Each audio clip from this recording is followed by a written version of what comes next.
നമ്മുടെ നാടുകളിൽ സജീവമായി നമ്മൾ കണ്ടുകൊണ്ടിരിക്കുന്ന വേറൊരു രംഗം, വീട്ടിലുള്ള മുതിർന്നവരൊക്കെ നല്ല തട്ടമിട്ടിട്ടുണ്ട്, പർദ്ദയും ധരിച്ചിട്ടുണ്ട്, മക്കനയുമുണ്ട്, ജിൽബാബുമുണ്ട്.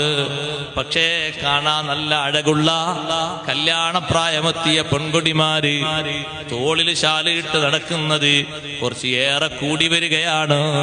ഉമ്മമാരെ തട്ടമിടുന്നത് അത് അല്ലാഹുവിന്റെ ദീനിന്റെ ഒരു നിയമമാണ്. ഉസ്താദുമാര് കെട്ടിപ്പടിച്ചുണ്ടാക്കിയ നിയമമല്ല. റബ്ബ് സുബ്ഹാനഹു വ തആല നിങ്ങൾക്ക് നിർബന്ധമാക്കിയൊരു നിയമമാണ്. മക്കനയിട്ട് മാറുമറച്ച് നടക്കണമെന്ന് പറയുന്നത് ദീനിന്റെ സൂക്ഷ്മതയുള്ള നിർബന്ധമായി പാലിക്കേണ്ട നിയമമാണ്. നബി പത്നിമാരോടും നബി സല്ലല്ലാഹു അലൈഹി വസല്ലം തങ്ങളെ പെൺമക്കളോടും ലോകത്തുള്ള എല്ലാ മുഅ്മിനീങ്ങളായ സ്ത്രീകളോടും അങ്ങനെ ശ്രദ്ധിച്ച് സൂക്ഷിച്ച് നടക്കാൻ വേണ്ടി കൽപ്പിച്ചിട്ടുണ്ട്.